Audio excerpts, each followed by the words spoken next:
first thing you may have noticed is that I've completely changed the set around from the standard mode, which is the turntable like that position with the arm to the right. Most DJs do this style now because it's a lot faster for tricks, and basically the arm is just completely out of the way, so you're less likely to knock it across.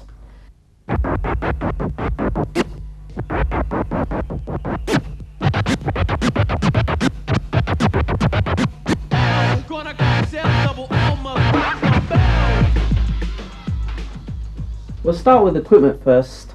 You may have noticed that these Technics turntables are slightly different from the 1200s and 1210s. These are the new limited edition 1200s, which are kind of a glossy piano black look to them. They also have a reset button, which enables you to go straight into a normal pitch quartz lock, just at a touch of a button. And also you got this glamorous gold look to it as well. Not as quite as good as my gold plated thing, 89, but still. This is the new Technics SH-DJ 1200 mixer. It's got prolonged faders. They're gold plated, so they'll last a lot longer, so you don't need to use these fluids anymore to clean your fader or get that kind of extra slickness. They're already like that.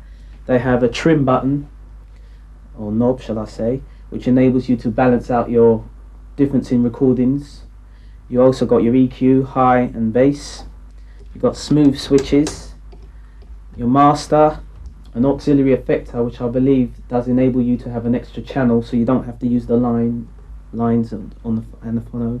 You've got your mic, your monitor. It's got an exclusive thing called booth, so if you're out on a live DJ set, you can also have a booth monitor as well as your headphones and your cue switch. And you can also select between your monitoring in your headphones and the master output through your headphones.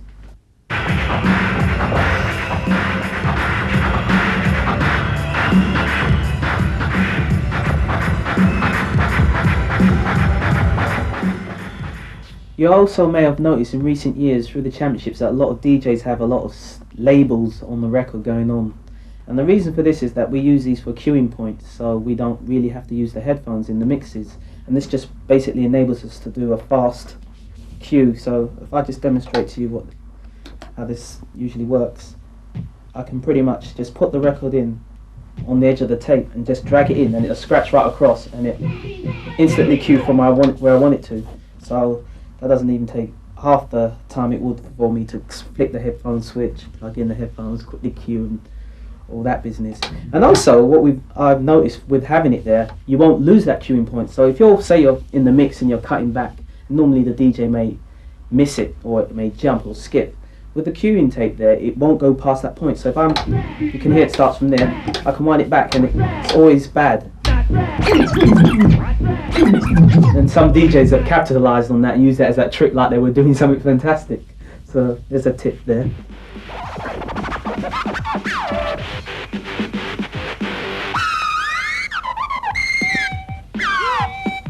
I can demonstrate how we do this. This is known as splicing tape, and the original use of this was to splice. Producers would use this to splice edits on a reel. Just a fair little amount. Just a little slice like that. And then what I tend to do, I find my cueing of the sound I want to use. So I find the sound I want to use. So I want to use that sound. I then pause the record. And this is the bit where you need the most patience.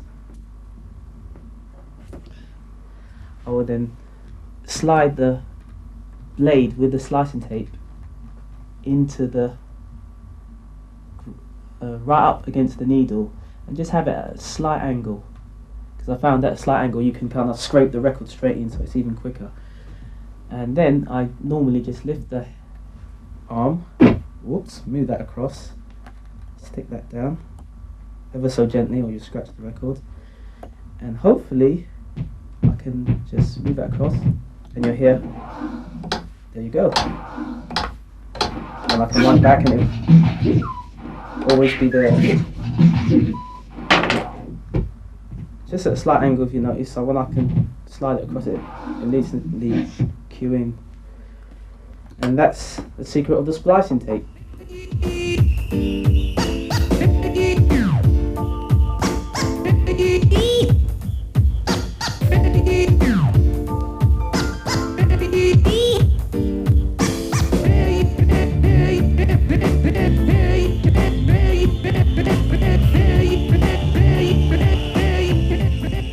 We use normally adhesive sticky labels for an indicator to understand where exactly we cue from when we're in the fast mix.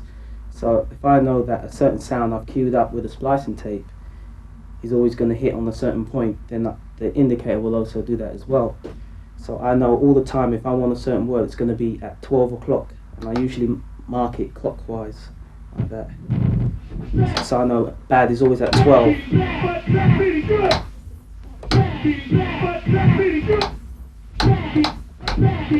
It's never going to turn away from that, unless obviously I've repositioned the turntable. 1, 2, 3, 4, get it! Jack to the rhythm of rhyme, a pro. 1, 2, 3, 4, get it! 3, 4, get it! 3, 4, get it! 3, 4, get it! 3, 4, get it! And now I'm going to demonstrate while we stack the records. Watch out! Watch out! Here comes that funky man! You better run! Cause he's gonna blow your mind! I'm rocking beats and with death-defying feats and I'm never squeaking. I'm always freaking when I'm speaking. Inside I'm keeping a statement for policing. I'm down for peacing, but not turn the other cheek in. So wham, wham, right in the kisser. There's no way that you can diss the original Swift. Original Swift. Original Swift. Believe it or not, Holmes, I'm not a liar. Here we go. Round and round and round and round and round and feels up out steady, steady, pounding. Feels up and don't feel.